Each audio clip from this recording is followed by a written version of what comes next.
আসসালামু আলাইকুম ওয়া রাহমাতুল্লাহি ওয়া বারাকাতুহু। সম্মানিত প্রিয় হাজিরিন, দিনী ভাই ও বন্ধুরা, আজকে এই ভিডিওতে জানবো দুশমনের ভয় দূর হওয়ার দোয়া।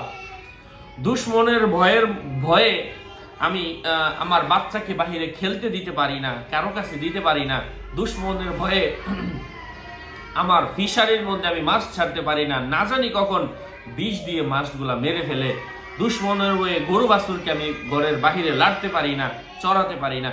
যাই হোক, দুশমনের কারণে ঘরের বাহিরে আমি কাপড়টা লাড়তে পারি না, কখন কাপড়টা কেটে নিয়ে জাদু করা শুরু করে। সম্মানিত হাজিরিন, দুশমনের কারণে জায়গা বিক্রি করা যায় না, দুশমনের কারণে মেয়ের বিয়ে দিতে পারছেন না, দুশমনের কারণে নানান কাজে বাধা আসছে। তো প্রিয় ভাই ও বন্ধুরা, আজকের এই আমলটা আপনার জন্য।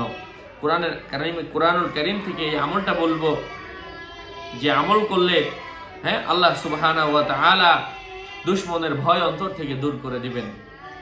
সাথে যুক্ত আছি মুফতি জুবায়ের ইমাম। ভেরিফাই চ্যানেলের ডেসক্রিপশন বক্সে ক্লিক করলে পেজ এবং আইডি লিংক আসবে। লিংকে ক্লিক করলে যা আসে তা, এর বাইরে অন্য কোনো পেজ নেই, আইডি নেই, ইমো নেই, হোয়াটসঅ্যাপ নেই, টিকটক নেই। আমার নাম অথবা ছবি দেখে বিভ্রান্ত হবেন না, কারণ আমার নামে ফেসবুকে হাজার অ্যাকাউন্ট তৈরি করা মানুষ খুলে ভরে ফেলছে। সাবধান, নাম ছবি দেখে বিভ্রান্ত হবেন না। যাই হোক, সম্মানিত হাজিরিন, ডেসক্রিপশন বক্সে ক্লিক করলে যা আসে তাই। দুশমনের ভয় অন্তর থেকে দূর করার জন্য, আর এই আমল করলে দুশমনের ভয় দূর হবে, আবার দুশমনও আপনার ক্ষতি করতে আসবে না ইনশাআল্লাহ। কারণ এই সূরা পাঠ করলে স্বয়ং আল্লাহ তাআলা আপনাকে প্রোটেকশন করবেন হাজার হাজার ফেরেশতা পাঠিয়ে। এই মুবারক আয়াতটা, সম্পূর্ণ সূরাটা ফজরের নামাজের পরে কোনো ব্যক্তি যদি প্রত্যেকদিন 2 বার করে পাঠ করে, আল্লাহ তাআলা দুশমনের ভয় দূর করে দিবেন।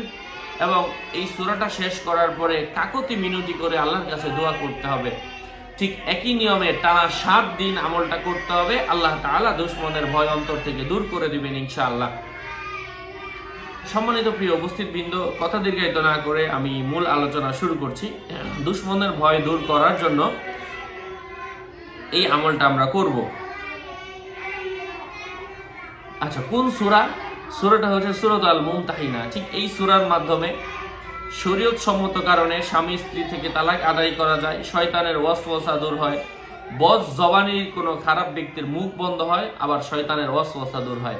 ঠিক এই আমলের মাধ্যমে আজকে আমরা এই ভিডিওর মাধ্যমে এই এক একটা নিয়ম রয়েছে। তো আজকে এই ভিডিও থেকে জেনে নিলাম দুশমনের ভয় অন্তর থেকে দূর করা এবং দুশমন যেন ক্ষতি করতে না আসে। যাই হোক, আরো আপডেট পেতে সাথেই থাকবেন। সকলের মঙ্গল, দীর্ঘায়ু ও সুস্বাস্থ্য কামনা করে এখানেই শেষ করছি। দেখা হবে অন্য কোনো ভিডিওতে। আসসালামু আলাইকুম ওয়া রাহমাতুল্লাহি ওয়া বারাকাতুহু। আর আমলের কিতাব আমি যেখান থেকে আমলগুলো শেয়ার করছি, যে হুজুর আপনি আমলগুলো শেয়ার করেন, যে আমার হাজার হাজার ভিডিও দেখতে পাচ্ছেন আমল দেওয়ার ওকে, সব কিতাব থেকে নেওয়া। প্রয়োজন বলে এই কিতাবটা নিয়ে নেবেন। 0908183699। আসসালামু আলাইকুম ওয়া রাহমাতুল্লাহি ওয়া বারাকাতুহু।